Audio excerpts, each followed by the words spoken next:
everyone. Welcome to another episode of Dark Rhino's Security Confidential. Today, we are honored to have Chad Weinman join us. Chad is a part of Risk Lens, which is an organization that provides consultancy and provides technology to evaluate cyber risk.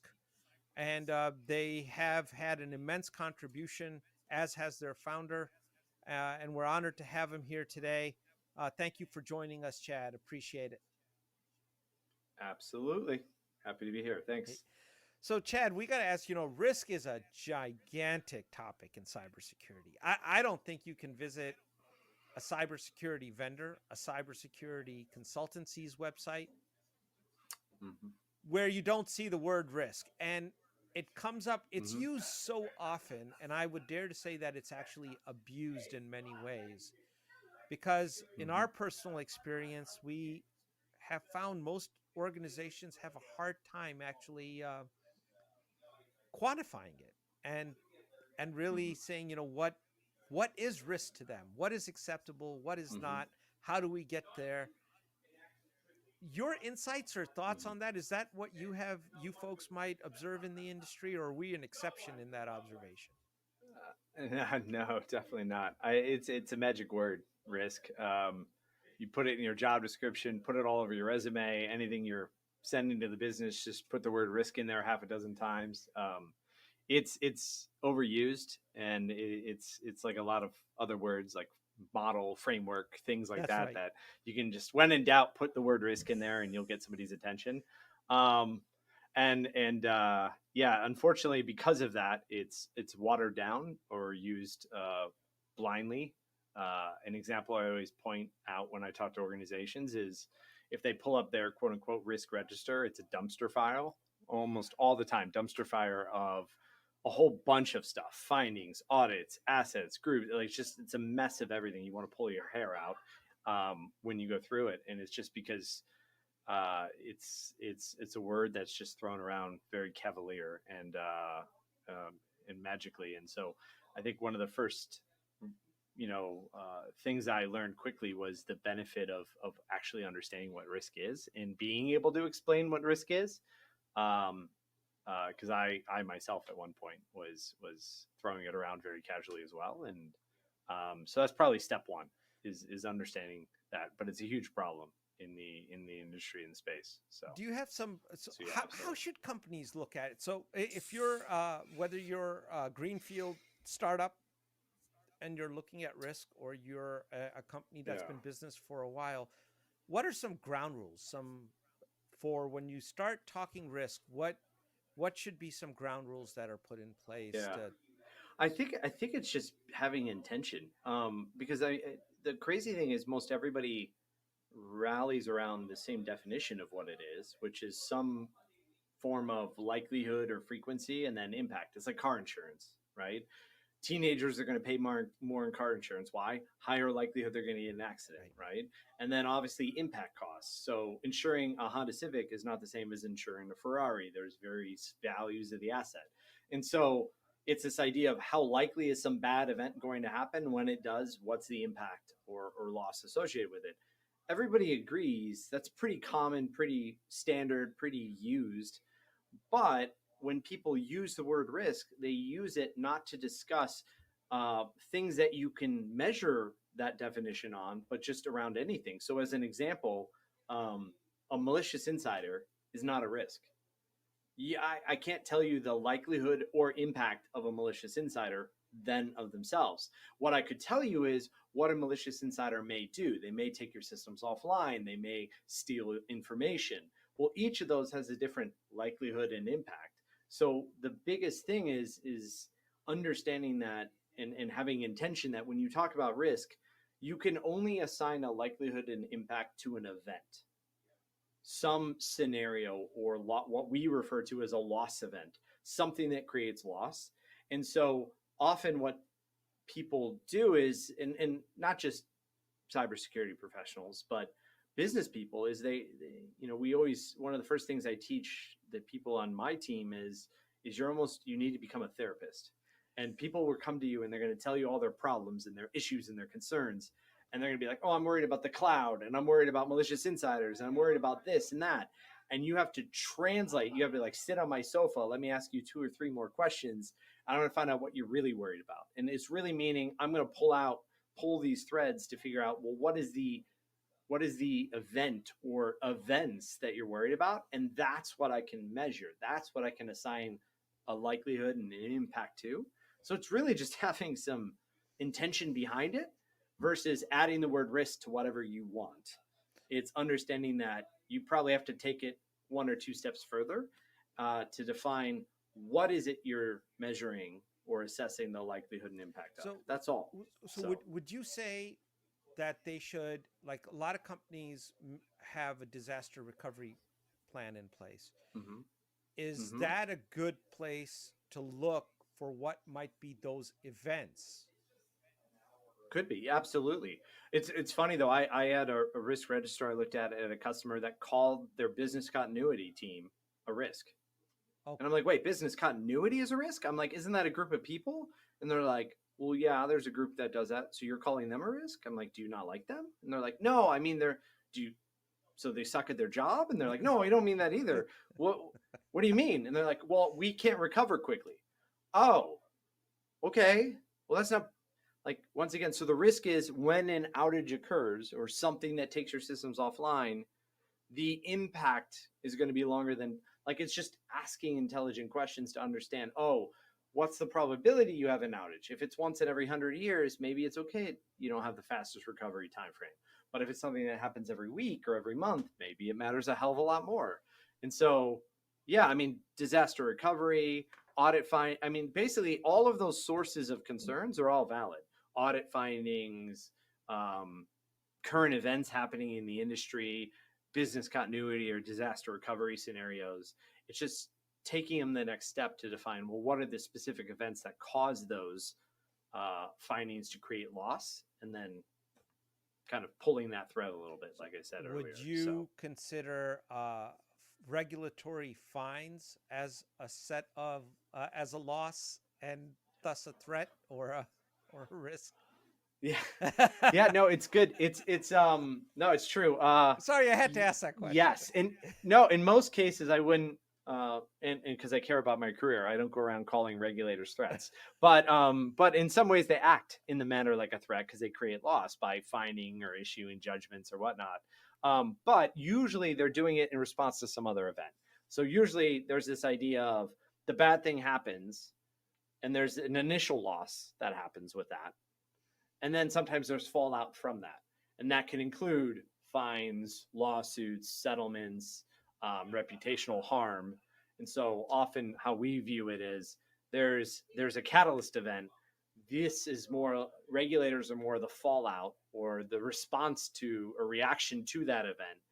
And they kind of pile on, for better or for worse, additional loss or impact to the organization because they're not happy. But occasionally, though, there are circumstances where regulators can act in a manner that almost becomes a threat, as in they could be the source of loss in the first place.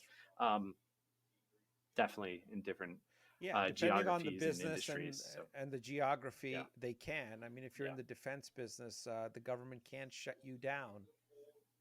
Absolutely. If you're not in compliance with certain regulations, which actually brings up another question.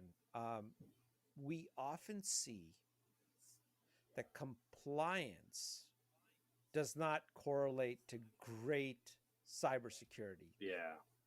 Right? Yeah. Is that something that you have followed in your experience? Because you see so many more companies.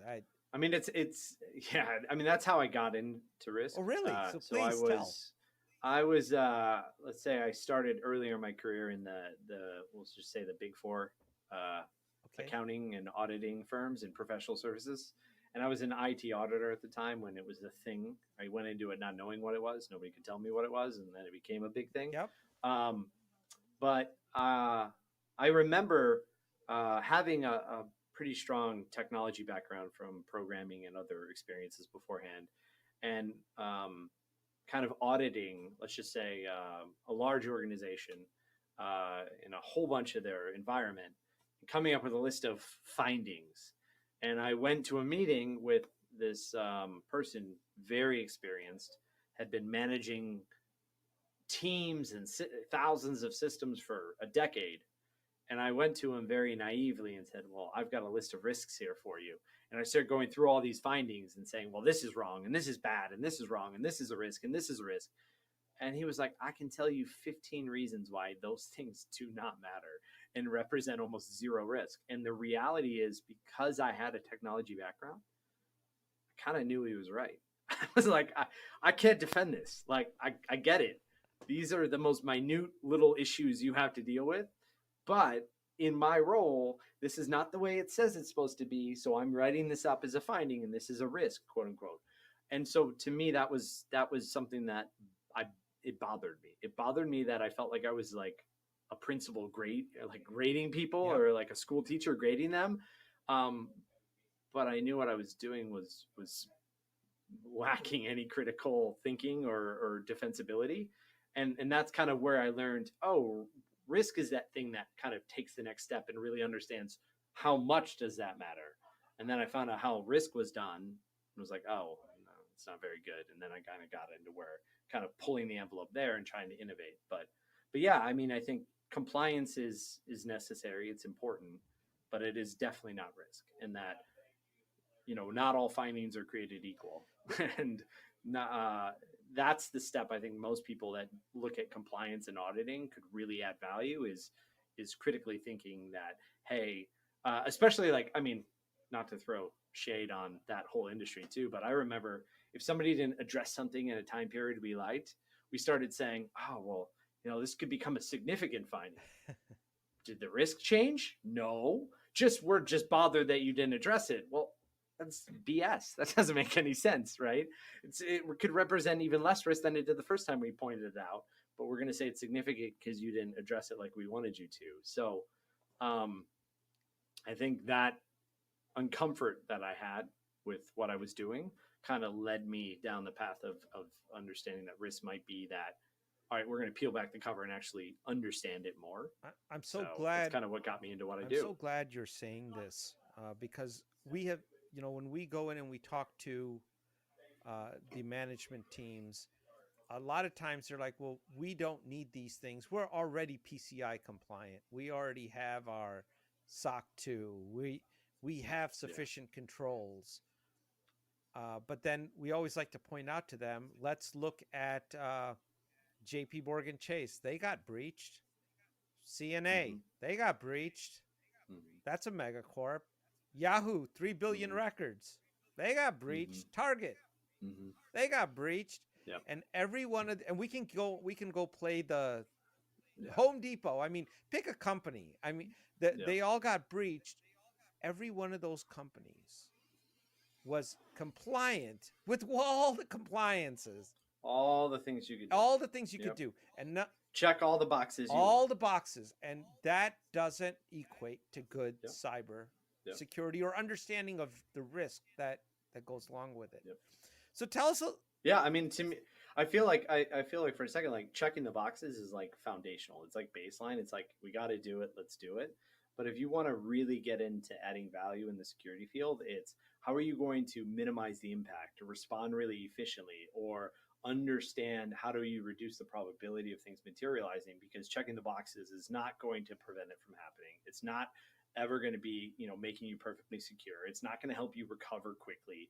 I mean, it's not going to help you respond and identify it. It is something you need to do. It's a starting point, but by no means is it the finish line at all. So tell us a little bit about FAIR. What is the organization, or what's its origins here? Yeah, so FAIR is a model for measuring and defining and measuring cybersecurity risk, and it was created. I'm based in Columbus, Ohio, and it was actually created within Columbus, in the city of Columbus, long time ago, with our founder and the gentleman who invented FAIR, named Jack Jones. And basically, he found himself, and this is a good story for all of you salespeople or people talking about cybersecurity all the time. He found himself a new CISO of a very large insurance company in town, putting together a cybersecurity budget and a plan and a strategy, and then going to beg for money to get this plan in place and to execute. And remember, it's an insurance company, so luckily they are very intelligent on what risk is. And they started asking some questions of security, as in, how much risk do we have? And like most people in security today would say, lots. And they were like, that's not a very good answer. And if we give you these millions and millions of dollars, how much less risk will we have? Shrugged his shoulders, and as he tells the story, he said, well, less. Now, if he wanted to rattle off the threats they face, the vulnerabilities they have, all these meaningless metrics that are very, very cyber specific, but to business executives, people that understand risk and insurance, those are very legitimate questions that he couldn't answer. And so I think it goes back to this challenge we have in security of relying too much on FUD, fear, uncertainty, and Oh doubt, my God, to try to get what we want. It's pervasive. And so that was like well over a decade ago, 20 years ago. And so FAIR has been growing, and it was created as an international standard by a standards organization known as the Open Group. It's got a community right now that has over 10,000 members globally and chapters around the world, and it's becoming this predominant model for cybersecurity about how do you measure and assess risk quantitatively, predominantly too, in business terms, meaning we actually measure it with data, not just finger in the wind. It feels medium to me. And so that's the predominant and prevailing model right now. And so RiskLens, the company I'm part of, our co-founder was the gentleman who started this train, but we are really there to help scale that model into a large enterprise. And that means a platform, strategies, process, people process platform, right? Building it in to something that can scale, because you can't spend weeks quantifying risk. You need to do it in hours or a day, depending on the decision. And to do that means you've got to have the right processes in place, the right data, the right platform, the right foundation to scale it in an organization. And that's what we do at RiskLens. But underpinning everything we do is this standard model known as FAIR, and it's kind of our lens, quote pun intended, on how we view risk. And so it's kind of our North Star about how we do what we do. Could you walk us through a layman's exercise on how a company would quantify risk? Like, what are the steps? I know there's a lot of mathematics involved with what you do, but walk us through a sample example. Like, let's say company is concerned about ransomware. They're going to get hit by WannaCry because they don't know how many unpatched systems they have out there. They don't. Yeah. So, I mean, the first thing is what we talked about earlier, is defining what it is we're measuring. So defining or scoping the assessment. And so what are we worried about? We're worried about the unavailability of critical systems. What from? Malware like ransomware. And who's the actor? Well, it's not going to be an insider. It's going to be some cyber criminal out there that's, obviously holding a ransom, financially motivated. So, okay, so now we know the scenario we're looking at. Now, what are the assets or systems we're worried about targeting? Usually it starts at, say, a laptop or some endpoint, and then propagates into a shared drive environment or whatnot, or could be targeting a system. So what are the assets or systems we're worried about? And they're usually ones that we rely on to support our operations and our business. And so once we've scoped it out, then we move on to the next stage, which is kind of starting the analysis, where we start looking for data. So what are the controls and the data points we have in place? How often are we seeing malicious malware or phishing attacks and whatnot coming into the system? What are the controls in place that we have to make us less susceptible to them? So we start analyzing and collecting data to measure the probability that ransomware may impact us. And then we also collect data on, if it were to impact us, what does that loss look like? What are the teams we're going to have responding? What is the recovery timeframes we think we'll have in place? What are the impacts to our revenue, our reputation, our contractual obligations? what does that look like from a loss perspective? And we then, once we've collected that data, we feed that into like the RiskLens platform as an example to run the assessment, and then out comes the results. Now, before we go presenting them, we obviously do a QA. So, the next step, which is important for the people running the assessment, is, all right, we've ran it. We see this result set in front of us. Here's how much risk it represents to the organization. Before we go presenting it and getting tough questions, let's try to poke holes in ourselves. Can we defend this likelihood? Can we defend this impact? Can we understand what's driving it? And if it's high or if it's surprisingly low, why? So we want to think ahead about the answers to the questions we're likely going to be asked. And then we kind of put that together in a presentation, and then we go communicate it. So that's the standard, identify, analyze, and then communicate and communicate the results, kind of the process in piece.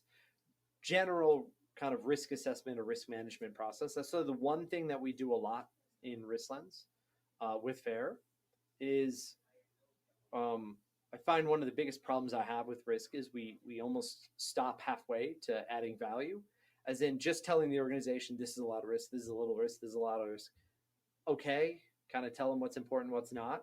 But what we can do when we quantify and when we apply data is we can also tell them, by the way, if you implement this new control or if you implement this preventative technology, what does that do to our level of exposure and risk? So if we say, hey, ransomware represents, let's just say $1.5 million of exposure to the organization each year, by implementing this, additional, let's just say, email filtering or malware protection service, we can reduce that exposure by forecasted down to $300,000 a year. Now we're actually helping do what risk management is supposed to do, which is help drive decisions or actions to manage risk. And so just answering the how much question is like half of the story that we like to tell at RiskLens. The other is, what are we going to do about it, right? What can we do about it? And that's when, when you present that to the business, when you're not just saying, do this, do this, do this, but you're saying, here's how much it represents today. Here's how much it will once we implement this process, this control, this technology. Now you're enabling them or encouraging them to make decisions. And that's where we add value, right? And we erase the FUD. So, as you were describing this, the word that came to my mind was that there's a lot of guesstimation that might have to take place. Because some of these things we don't know. If we got hit by ransomware, sure, what does that mean? How much downtime is there? We would have to do a calculation on that. Who all could be impacted. I mean, there seems to be. This isn't a black and white thing. You're going to have to have, and it's not a number. It seems like you could have a continuum of values. Yeah. I mean, obviously, like it is 100% true, right? And it's probably the first misconception people have when we say, oh, we quantify risk into dollars and cents. They're like, BS. I don't prove it. I don't believe it, right? And it's just like, it's almost always not because that person wants to be a jerk. It's because they have misconceptions about how we do it, right? Listen, if I can predict the future and do things that good with perfect data and perfect analysis and have a perfect outlook in the future, I wouldn't be in this business. I would be down at the casino. I'd be down at the horse track. I'd be retired right now because I would use those talents to a much better venue for myself personally. So I think, like, let me ask you a quick question, right? Because we're remote. I think we've met a few times, but we're remote, and I'm on video right now. I want you to guess right now exactly how tall am I? You've been in this room. You know the dimensions of that picture. How tall am I? I'm going to guess. Take a guess. Guesstimate. 5'10" to 6'1". 5'10" to 6'1". All right. You have a nice wine collection here at Dark Rhino. Do you want to bet half your wine collection that I'm between 5'10" and 6'1" exactly? Can't be outside of it. Would you bet the entire wine? There's a lot of employees that might be upset if you're wrong. Would you? Yeah, but you know what the beauty is? I don't drink wine, so I'm going to say to heck with them. We're making the bet. Normally, if you had a vested interest in this, no way, right? And by the way, you didn't give me a precise guess. You gave me a range, because right? So that's the thing. People assume that we come out with an exact number of, oh, it's going to be exactly 1.5 million and 300,000 and 32 I cents. can't give you an example because I can You don't know. guesstimate that I know some Yeah. people who are 6'1" who sit in that Yep. chair where There you they go. end up. So I'm thinking, okay, somewhere. Yep. And first of all, was I close? But you have a lot of uncertainty. You have a lot. You see, you're close, but the thing is, you're wrong still because you know what? This is the thing. You embraced this certainty, right? So one thing that's good about risk is to be good at risk is you have to love the fact that there's a lot of uncertainty. So no, I'm actually shorter than that. I'm 5'8". Wow. So well, I would have lost the But wine here's the thing: collection. if I would have let you understood how uncertain you are, what about 5 feet to 7 feet? Everybody on the everybody would take that bet. Would have bet that, right? Take it. That's perfectly fine. And so obviously, how much time would it take for you to get better measurements? Like 2 minutes, and you would be able to narrow that down. But there are definitely things where in cyber, where it's an event that's never happened or a place we have really bad data on, we have to be okay with the fact that there is no precise measurement and that there's a wide range of possible outcomes. And that's something you can learn and train on. But it is not, it's like anything else. There's uncertainty in any form of risk. And the funny thing is that usually when we talk about quantification, people get literally very uncomfortable when we talk about that. But how else do they look at risk today? Yeah. They say, I don't know, it seems medium, seems high. What does that mean? If I try to pin you down and put a definition on it, you're going to start squirming. So it's funny. It's almost like they conveniently use a qualitative subjective word like medium, so they don't have to acknowledge the fact that they don't actually know. And when you quantify, it just brings it out to where we say, listen, this is the places where we have good data and good understanding and good confidence. And here are places we don't. And the thing about especially applying risk in cybersecurity is, how much data could we have? I mean, you can look at insurance in like hurricanes, where you have hundreds of years of data. Right. And by the way, when you project a hurricane, it doesn't say, oh, look, they put plywood up. Let me change direction and wind speed to go around it. But the kind of threats we face are humans. And so, look I see what they put in place. Guess what? I'm going to change my tactics. I'm going to change my direction. Yeah. We have a different threat landscape than other forms of insurance have. And so to me, I don't want to say it's easier. It's not. It's harder, but it's by all means possible. It's just how you approach it. So I'll tell you, there's a lot of organizations out there, and I won't name them by name because I promised I'd stay non-controversial. But they're providing their clients a risk score, kind of like your credit score. Yeah, it's great. It's wonderful. Aren't they doing the industry a little bit of an injustice here by quantifying risk? It depends. It's a sliding scale, right? I mean, saying you're low, medium, or high isn't really all that valuable, right? You're one of three buckets. No, they're saying, okay, your risk score is out of a score of 1,000, you're 462. Right. Okay, that's telling me a little more data, but like, here's the thing: what are you going to do about it? Like, what are the options for a CISO? All right, we need to do what? Well, that doesn't seem great. We want to improve that. Okay, how are you going to improve that? People, process, technology. All right, what does all of those three things take? Right? They're all resources. We're going to put resources to it, new controls, new technologies, new team members, right? What does all that take? Money. So what are we really talking about? Money, right? You don't go... Imagine we flip this on the edge. Do you play golf by chance? I do.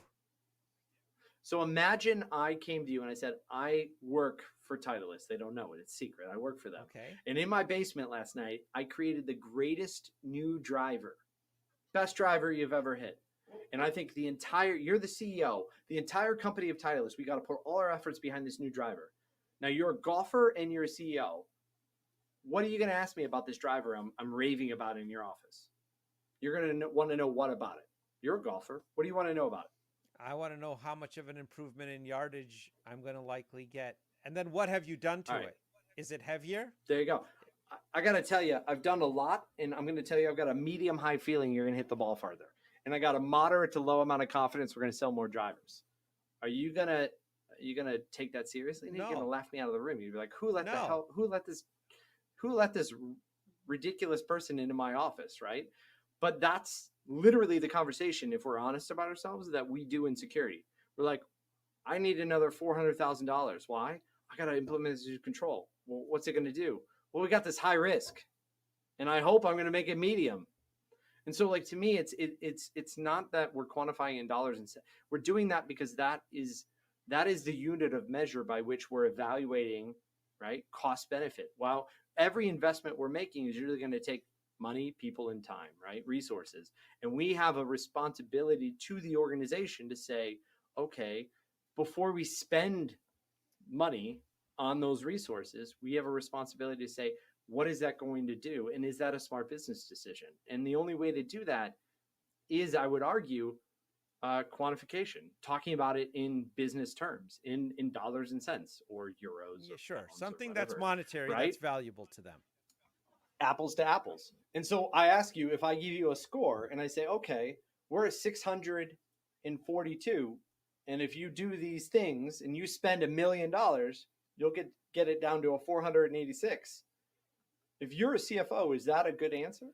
No, I want to know, isn't. is that worth $1 million? No, You can't answer it. I don't think it's a good. I might be the guy that's making bottled water, and I don't give a rat's ass. I'm like, okay, so. But I mean, I'm not. So I'm willing to accept the risk. Like anything that's adding more data and more rigor to it, it's always good. It's right.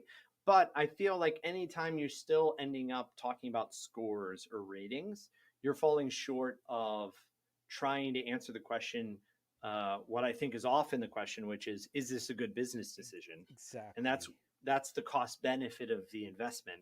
And so I think if you can take that more rigorous approach, but talk about it in the same unit of measure of the investment you're looking for, then you can help the business make a well-informed decision. And that, to me, is the key differentiation that we do and that FAIR as a model is looking to do, beyond just scores. So can you give any examples or any stories out there where companies have gone through a FAIR-based approach and they have materially changed their direction? Yeah, absolutely. I mean, I think there's a lot. I'll pick a few, pick a few, of course. Your favorite. But I think yeah, my favorite. I won't pick my favorite, but a couple of things that come from it. And by the way, it doesn't mean it's always in dollars and cents either, right? A couple of it is a smaller hospital system recently told us, that just started, that they were able to make a better case to their board to get some additional funding for a security investment that wasn't budgeted, that they're pretty confident they would have never done before they were able to quantify risk. Because they were, and the reason is not just because they were throwing around dollars and cents, it's because they felt they could talk to the business in a language they understood, explain why that investment was going to reduce risk. Yep. So that's what they were able to do. We have another organization that's able to present to their board of directors, and they're able to explain cyber in a way that business people understand, because that's not stacked with cyber people. So that's another use case. And I think probably the biggest one coming out of the last year that we've all had is there isn't this endless pot of gold for cyber spending that there once was. And the business is going to ask and expect more questions to justify that spending. The business now is going to say, all right, we've been nice. We've given you all the money you've asked. But guess what? Coming out of the last year, we're tightening our belts. And you better we need you to better explain why these things you're asking for, if your budget isn't cut, if you're still trying to get some resources, you have to be able to defend it. You have to be able to explain why that's a good investment of money when everybody's trying to more closely guard their cybersecurity budget. And so we're seeing that be a predominant thing coming out of the year. A big use case for us is taking their big initiatives and their cyber investments and being able to explain how those are going to present value to the business, i.e. how they're going to reduce risk and why they're valuable uses of resources. Because CIOs in technology are going to talk about gained efficiency, faster delivery, more value, whatever. Security, our value proposition is protecting customers, protecting the organization, preventing the bad things from happening. And so if we can tell that same story, but in we save the organization this amount of fraud loss, or, this lost revenue from outages because we're better protecting the organization, that's the discussion we need to have. And we need to stop using all the technical cyber jargon and start talking about business and impact in business terms. So that is, I think, the predominant theme we see across all of our customers and soon to be customers, is looking at FAIR and risk lens as an avenue to better communicate with their key stakeholders and with the business. See, in the hospital, the small health system story is very powerful because having 20% of Dark Rhino's revenue is from healthcare companies, and we often find that those CISOs are competing against life-saving equipment. It shouldn't always be the case, but do we spend $4 million on a new MRI unit, or do we put $500,000 into a new EDR platform? And at some point, somewhere, that reconciliation happens. That question comes up, right? Yep. So if one can explain in dollars and cents what this truly means to the operational effectivity of the hospital, I think then the management, which is almost always physicians or people who know the business of medicine quite well, might be more apt to listen. And that's it won't be precise, but it gives a range of outcomes that they can be more informed about to come to a more well-informed decision. That's all we're trying to do. That's a great little story. So, Chad, I know we're coming up here on the hour. That's actually surprising that time went by so fast. And we had a little technical glitch. My camera battery died, so we switched to a webcam. So I'm apologizing to our folks who are listening that we got a bad session towards the end here, but we'll have to see what. But Chad, give us some things you'd like to plug. Any events, books, things, presentations you guys are going to be doing, anything new that's going to be notable coming out that you'd like everybody to know? I mean, obviously from a platform standpoint, I've been with the company for over 10 years from the very start. And some things that have come out recently in the platform are some of the biggest advancements we've done in the last decade by far. And what we have coming out, I've never been more excited about what we're seeing happen. And the momentum in the market is right now, especially coming out of last year, is truly exciting. So obviously everything, we have an active blog and a lot of case studies and whatnot at risklens.com. So I'll shill that like everybody would expect. But I will tell you, assuming your audience has a lot of practitioners, salespeople, everything else, as a cybersecurity professional, I can tell you one of the strongest things I got from this is a better understanding of how to communicate and understand security and risk, because they're synonymous, but understanding just saying technical things and be able to communicate more effectively, especially with business people, and talk about the value of security, that comes from understanding risk and really understanding it. And I think one of the things I would point those people to is the FAIR Institute, which is that community of over 10,000 people that are learning about the FAIR model, which is really the structure by which we take risk and decompose it down and measure it. And so there's communities and interest groups and all of that. So I would point you there, a blog, tons of write-ups and stuff like that. So the fairinstitute.org, 10,000 members and growing rapidly. But then on top of it, training, education.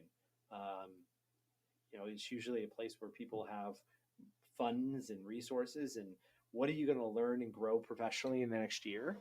And I can't think of, honestly, something better in the feedback we get from people in security, whether they're risk professionals or not, just people in security get from better being able to understand and communicate risk. It's so foundational. And so we train thousands of people a year, online, hybrid, in person, many different formats, but spend a few days, learn about this. Even if you're in sales, learn about risk. It will help you communicate better with your prospects, help you communicate the value of what you're trying to accomplish or bring to the market. So I definitely would highly encourage training as a first step for anybody. Frankly, it's a little more engaged in the reading books.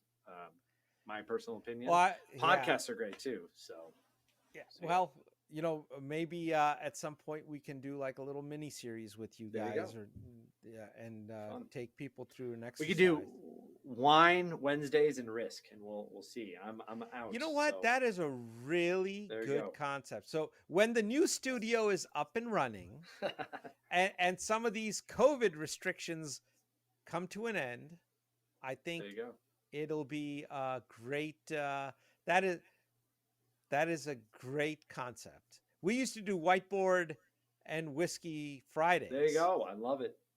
Well, that was a thing, and then COVID came along, and that pretty much killed that. Which is why we have all that booze in the office. People come into the office and are like, "Well, are you guys a bunch of alcoholics?" It's like, no. Hey, it was a whiskey and whiteboards thing, and the whole idea was get our customers together every Friday afternoon, late afternoon, and give them a chance to talk to each other. Yep. Right. Get us out of the way so we're not selling anything. We want customers to be, because we were trying to foster a cybersecurity community in Dublin, Columbus.